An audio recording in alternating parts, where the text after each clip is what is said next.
Recording तो जी, stake holder कौन होता है?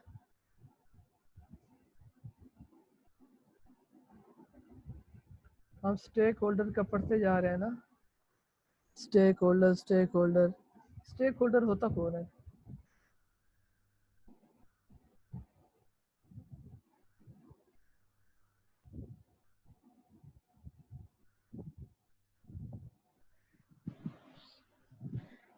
जी सर इधर तो लिखा हुआ है एनीवन हु बेनिफिट इन की डेफिनेशन लिखिए जरा, डायरेक्टर अक्सर आ जाता है short question. The software project stakeholder refers to a person. 2 minute तो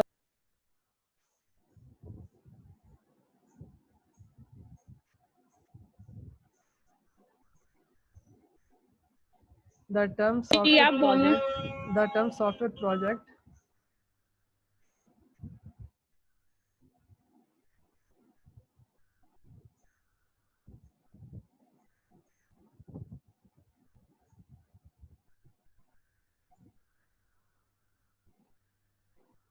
सर आगे। The term software project stakeholder refers, बेटा माइक बंद कर दें अपने।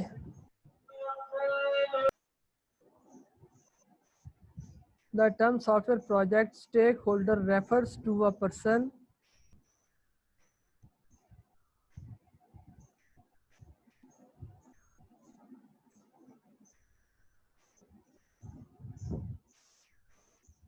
The term software project stakeholder refers to a person, group or a company। Person के बाद comma आएगा।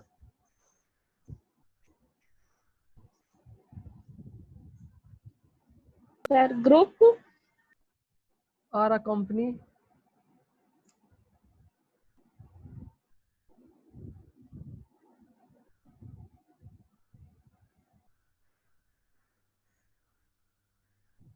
जी आगे। that is directly or indirectly involved in the project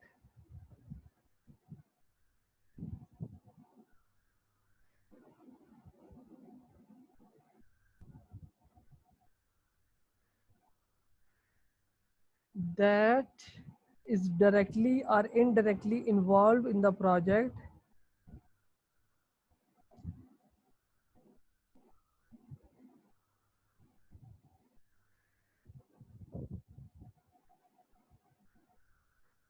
जी भाई आगे।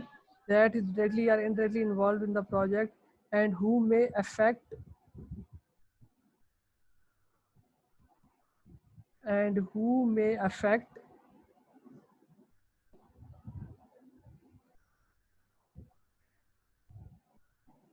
Fact or get affected by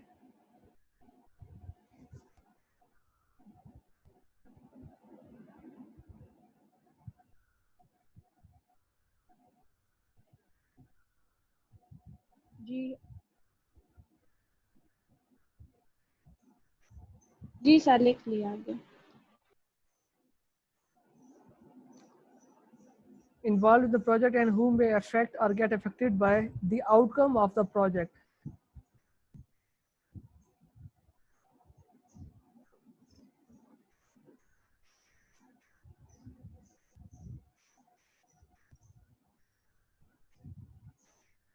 yes sir आगे बस।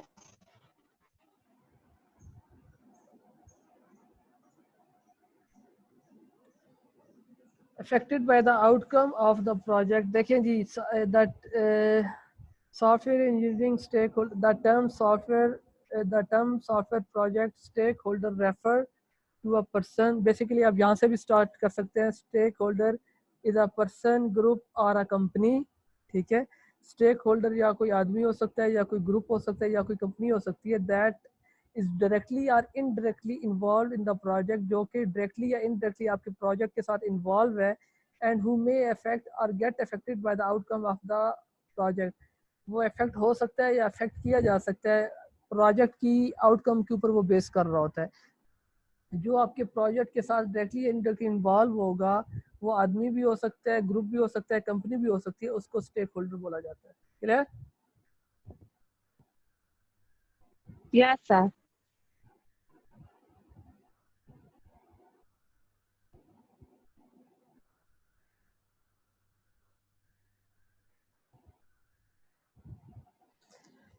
G. Stakeholder means anyone who benefits the direct or indirect way from the system which being developed. Every stakeholder has different view of the system, achieves benefit when the system successfully developed and is open to different risk if the development effort should fail.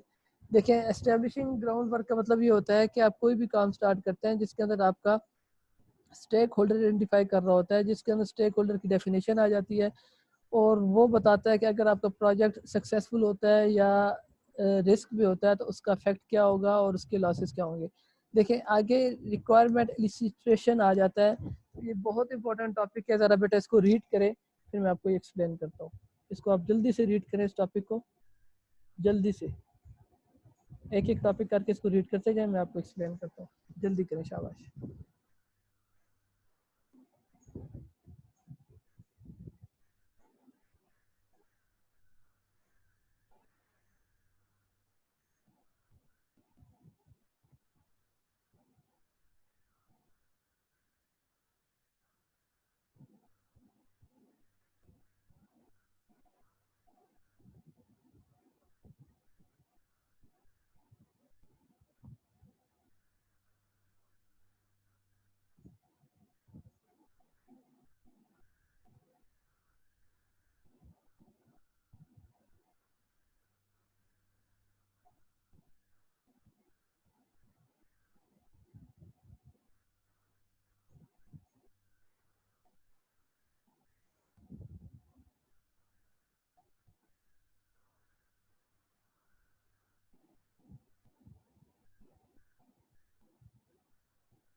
Ji, read किया?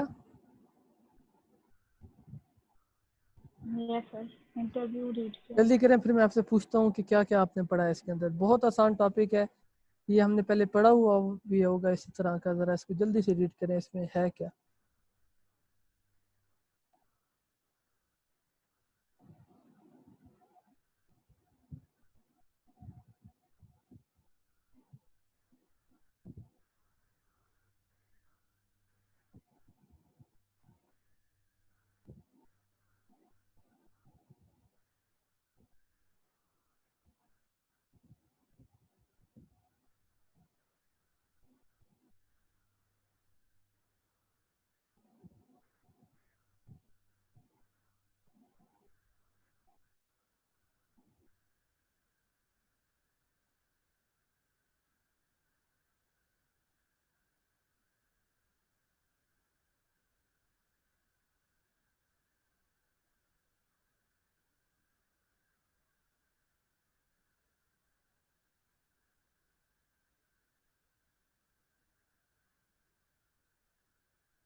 जी बेटा, read कर लिया?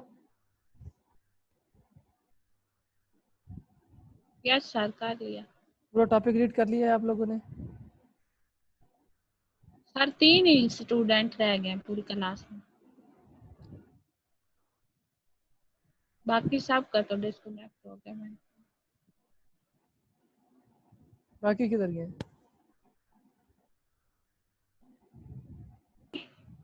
Sir आप खुद पढ़ा देते तो बाकी कोई छोड़ के जाते। अब डांटेंगे मुझे। सर आप खुद ही पढ़ा दें प्लीज। सर मुझसे ऐसे नहीं पढ़ा जा रहा कसम से।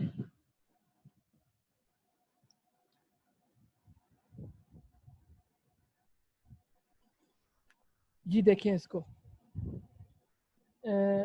रिक्वायरमेंट एलिस्ट्रेशन क्या होती है? Is the perhaps the most difficult, the error prone and the most communication intensive software development. It can successful through an effective customer developer partnership. It is needed to know that the user really need. देखें ये basically इसको collective requirements बोला जाता है, ठीक है। Registration requirements को हम कलेक्टिव रिक्वायरमेंट्स बोलते हैं। इसके अंदर क्या होता है कि जो भी प्रॉब्लम्स आ रहे होते हैं, जो सॉफ्टवेयर इंटेंसिव डेवलपमेंट कम्युनिकेशन की प्रॉब्लम्स होते हैं, या कोई भी कस्टमर रिलेटेड पार्टनरशिप प्रॉब्लम्स होते हैं, या यूज़र रिलेटेड कोई भी प्रॉब्लम्स होते हैं, उन सबको कलेक्टिवली सॉल्व किया जाता है। There are number of requirements elicitations कौन कौन से आ जाते हैं? इंटरव्यूज़ आ जाता है हमारे पास, ब्रेनस्टॉर्मिंग सेशंस आ जाता है, फैसिलिटेटेड एप्लीकेशन स्पेसिफिकेशन टेक्निक्स आ जाती है, क्वालिटी फंक्शन एंड डिप्लॉयमेंट आ जाता है, एंड यूज़ केस अप्रोचेज आ जाती है। बेसिकली जो हमारे पास इंटरव्यूज़ होते हैं, इस इंटरव्यूज़ के अंदर जो हमारे पास इंटरव्यूज़ होते हैं, बेसिकली इन इंटरव्यूज़ के अंदर हम लोगों ने क्या काम करना होता है? हम लोगों ने सिर्फ ये देखना होता है कि कस्टमर की एक्सपेक्टेशंस क्या हैं, ठीक है। और उसके अलावा जी it is impossible to interview हर स्टेक होल्डर से इंटरव्यू पॉसिबल भी नहीं होता, ठीक है। हमने उनके इंटरव्यूज़ कंडक्ट करने होते हैं जिनके हमने उनके इंटरव्यूज़ कंडक्ट करने होते हैं जिनसे हमें रिक्वायरमेंट्स चाहिए होती हैं। हमने उनकी एक्सपेक्टेशंस को फाइंड करना होता है। ब्रेनस्टॉर्मिंग सेशंस क्या होता है? बेसिकली ब्रेनस्टॉर्मिंग सेशंस के अंदर हम लोग ये चीज़ देखते हैं, ग्रुप टेक्निक्स होती है हमारे पास। बेसिकली इसके अंदर क्या होता है, न्यू आइडियाज़ के थ्रू हम प्रोवाइड करते हैं, अपने व्यूज़ शेयर करते हैं, ठीक है। जो कन्फ्लिक्ट्स आ रहे होते हैं, जो प्रॉब्लम्स आ रहे होते हैं, उनको सॉल्व किया जाता है। आइडियाज़ के थ्रू काफ़ी सारी चीज़ों को चेंज किया जाता है। डॉक्यूमेंट को प्रिपेयर करके रिक्वायरमेंट्स को फाइंड करके प्रायोरिटी बेसिस पे उसको अप्लाई किया जाता है, ठीक है। अब थर्ड मेरे पास आ जाता है फैसिलिटेटेड एप्लीकेशन स्पेसिफिकेशन टेक्निक, जिसको हम फास्ट बोलते हैं। इसके अंदर क्या होता है? बेसिकली ये आप एक ब्रिज गैप एक्सपेक्टेशंस होती हैं, difference between what the developer think are they suppose to build and the customer they are going to get. देखिए ये एक गैप होता है। बेसिकली इस गैप के अंदर डेवलपर की थिंकिंग कुछ और ही होती है और कस्टमर कुछ और एक्सेप्ट कर रहा होता है। उस गैप को ख़त्म करने के लिए बेसिकली हमने ये टेक्निक इस्तेमाल किया जाता है। इसके अंदर डेवलपर रिक्वायरमेंट्स को गैदर करता है और क्वेश्चन आस्क करता है, पूछता है, रैंडमली पूछता जाता है, उसको साथ साथ इन्वॉल्व करता है, ठीक है। उसको सिस्टम का एक हिस्सा बनाता है ताकि वो जो गैप है उसको हम ख़त्म कर सके। फोर्थ हमारे पास आ जाता है quality function deployment. Quality function deployment basically हमारे पास क्या होता है? ये हमारे पास एक टेक्निक होती है कस्टमर सर्टिफिकेशन की, जिसके अंदर कस्टमर की सेटिस्फिकेशन हमारी फर्स्ट प्रायोरिटी होती है, ठीक है। इसके अंदर हमने उसको सेटिस्फाई करना होता है, उसके क्वेश्चंस को सॉल्व करना होता है, उनकी क्यूरीज को सॉल्व करना होता है, उसके जो पॉइंट्स होते हैं, उनके जो रिक्वायरमेंट्स होती हैं, उन सबको हमने क्लियर करना होता है। तो वो सारा कुछ हम क्लियर कर रहे होते हैं, बहुत वो हम क्लियर कर रहे होते हैं इस क्वालिटी फंक्शन डिप्लॉयमेंट के अंदर। अब इसके अंदर हमारे पास 3 पार्ट्स आ जाते हैं, नॉर्मल रिक्वायरमेंट्स आ जाती हैं, एक्सपेक्टेड रिक्वायरमेंट्स आ जाती हैं और एक्साइटिंग रिक्वायरमेंट्स आ जाती है। नॉर्मल के अंदर क्या होता है? जो प्रपोज सिस्टम होता है, जो हमने सिस्टम बनाया हुआ है सॉफ्टवेयर, उसको डिस्कस करना है कस्टमर के साथ। जैसे कि उसने एग्जांपल दिया है, normal requirement for a result management system में be entry of marks, calculation of results. ये सारी चीज़ें हमारी नॉर्मल रिक्वायरमेंट्स के अंदर आ जाती है। एक्सपेक्टेड रिक्वायरमेंट्स क्या होती हैं? वो रिक्वायरमेंट्स होती हैं जो कस्टमर एक्सेप्ट कर रहा होता है किसी टीम के साथ। जैसे कि protection from the unauthorized access, जैसे कि वो चाहता है कि जी मैंने जो एप्लीकेशन बनाई है किसी हैकर से वो सेव करवा दे, मतलब उसको अनऑथराइज किसी और को ना दी जाए। इस तरह की रिक्वायरमेंट्स को हम एक्सपेक्टेड रिक्वायरमेंट्स बोलते हैं, मतलब उस एप्लीकेशन की सिक्योरिटी आप कह सकते हैं। एक्साइटिंग रिक्वायरमेंट्स क्या होती हैं? इसके अंदर आपके पास जो फीचर्स इंक्लूड होते हैं, मतलब कस्टमर एक्सपेक्ट कर रहा होता है and they prove very satisfying when present. For example, when an unauthorized access is detected, it should backup and shut down all the process. देखिए अगर वो क्या, इसके अंदर क्या हो रहा होता है एक्साइटिंग रिक्वायरमेंट के अंदर, कि अगर मिसाल के तौर पर कोई अनऑथराइज्ड बंदा एक्सेस कर भी लेता है आपके सिस्टम की, तो फिर आपको क्या करना चाहिए, आपका वो सिस्टम सारा स्टॉप कर देना चाहिए, उसको वहाँ से प्रोटेक्ट करना चाहिए। ये सारी जो रिक्वायरमेंट्स होती हैं ये आपके कस्टमर की तरफ से होती है, जो कस्टमर डिमांड कर रहा होता है। जैसे कि it is impossible to achieve, it should be deferred and reason for it is impossible to achieve and should dropped off। मतलब ये है कि अगर कोई इस तरह का मिसहैप हो भी जाए तो उसको आपने वहाँ से सिक्योर कैसे करना है, उसका डाटा को सेव कैसे करना है, सारे प्रोसेस को स्विच ऑफ कैसे करना है। लास्ट यूज केसेस अप्रोच हमारे पास आ जाती है। अब यूज केसेस अप्रोचेस बेसिकली आती है, ये हमारे पास एक टेक्निक होती है जिसके अंदर हम कंबाइन करते हैं पिक्चर बॉक्स को और प्रोवाइड करते हैं एक डायग्राम के थ्रू, जिसके अंदर यूजर की रिक्वायरमेंट्स को हम एक्सप्लेन कर रहे होते हैं। यूज केसेस बेसिकली जो डिस्क्राइब कर रहा होता है कि सिस्टम को क्या चाहिए, ठीक है, और आप क्या सिस्टम को बना कर दे रहे हैं। वो कंपोनेंट्स आ जाते हैं, डिज़ाइन आ जाता है, जिसके मेजर थिंग्स आ जाती है, जिसके अंदर एक्टर होता है, यूज केसेस होते हैं, यूज केसेस डायग्राम होती है। अब एक्टर क्या चीज़ होती है, देखिए बेसिकली एक्टर हमारे पास ये होता है, it is external agent that lies outside the system that interacts with the some way. मतलब कि एक एजेंट के तौर पर काम कर रहा होता है जो सिस्टम की आउटसाइड की तरफ लाई कर रहा होता है। बेटा जब हम ये इसकी डायग्राम नेक्स्ट क्लास में हम इसकी डायग्रामिंग स्टार्ट करेंगे एक्टर की और यूज केसेस की, तो तब आपको बेहतरली इसका समझ आ जाएगी कि एक्टर्स का काम क्या होता है। बेसिकली ये आपके पास एक बंदा होता है, एक ऐसा एजेंट होता है जो आपका आउटसाइड के तौर पर इन्वॉल्व कर रहा होता है और इंटरेक्ट कर रहा होता है आपके साथ, ठीक है। एक्टर आपके पास एक मशीन भी हो सकती है, कोई आदमी भी हो सकता है, ठीक है, तो उसको हम एक्टर बोलते हैं। अब हमारे पास एक्टर की दो टाइप्स आती है, प्राइमरी आता है, सेकेंडरी आता है। प्राइमरी वो होता है जो सारे गोल्स को अचीव करता है, और सेकेंडरी वो होता है जो सिस्टम को जिसको जो required assistance from the system to achieve the goal, जिसको सिर्फ हम टारगेट दिया होता है कि बेटा आपने या बंदे ने ये गोल अचीव करना है। प्राइमरी के लिए लाजमी होता है कि वो सारे गोल्स अचीव करे। यूज केसेस क्या होती है, ये डिस्क्राइब्स करती है सीक्वेंस ऑफ इंटरेक्शन, जैसे कि एक्टर और सिस्टम के साथ क्या इंटरेक्ट कर रहा है, ठीक है, एक्टर की इंटरेक्शन क्या है सिस्टम के साथ, कौन कौन से फंक्शन इन्वॉल्व हैं, कौन कौन सी चीज़ें साथ इन्वॉल्व हैं, तो इस चीज़ को हम यूज केस बोलते हैं। यूज केस डायग्राम क्या होती है मेरे पास, बेसिकली यूज केस डायग्राम में ग्राफिकली रिप्रेजेंटेशन होती है that happens when the an actor interact with the system, एक captures functional aspect of the system, जो कि रिप्रेजेंट करती है एक्टर की इंटरेक्शन पर, एक्टर और यूज़र की एक्टर और सिस्टम की इंटरेक्शन को जो डिफाइन कर रही होती है। आपके उसके पास कौन कौन से फंक्शन आ जाते हैं, figure that use to represent actor, जिसके अंदर हम एक्टर को रिप्रेजेंट करते हैं। जो ओवल शेप होगी वो हमारे पास यूज केस की कहलाएगी, जो लाइन होगी वो रिप्रेजेंट करेगी रिलेशनशिप को, और जो स्टिक फिगर होगी वो आपको एक्टर को रिप्रेजेंट कर रही होगी। ये चीज़ें थी बेटा जो मैं आपको कह रहा था पढ़ने के लिए। समझ आ गई है कुछ या को नहीं आई? यस सर आ गई है सर। ये डायग्रामिंग में ये चीजें यूज होंगी। जी बेटा। और सर मेरा एक और क्वेश्चन है सर, अब तक हमने जितना पढ़ लिया उसमें सबसे ज्यादा इम्पोर्टेंट मतलब पेपर के लिहाज से तो सर SDLC और उसके मॉडल्स हैं, और सर ये जो लास्ट दो टॉपिक पढ़ाए हैं आपने आपने ये कहा कि ये पेपर में आ सकते हैं और डायग्राम में, सर यही ज्यादा इम्पोर्टेंट मैं बेटा रहेंगे। ये लास्ट में आपको सारे बताऊंगा जो इम्पोर्टेंट है। अभी फ़िलहाल करें जो आपको करवा रहे हैं इसको आप कंप्लीट करें अच्छी तरीके से, ठीक है। Yes sir.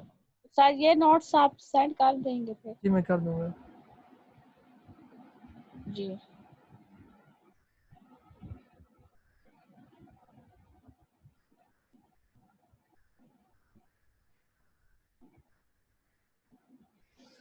जी 2 मिनट रह गए हैं, चले मैं भी सेंड कर देता हूँ आपको ये नोट्स।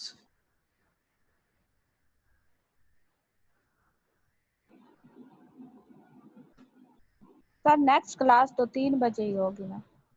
हाँ जी इंशाल्लाह 3 बजे होगी, क्योंकि आज ये वाली हमने थोड़ी सी जल्दी कर दी थी, थोड़ा सा मुझे इशू था इस वजह से।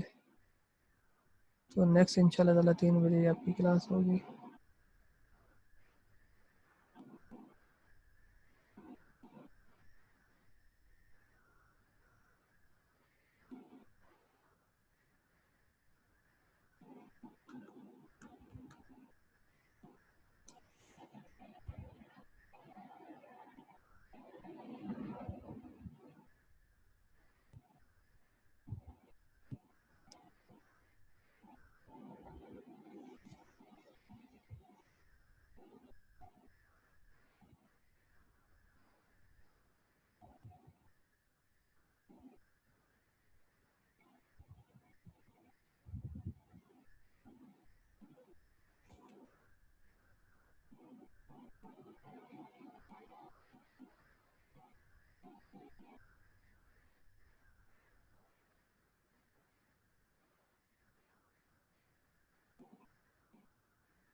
जी बच्चे, मिलते हैं इंशाल्लाह ताला नेक्स्ट क्लास में, ठीक है?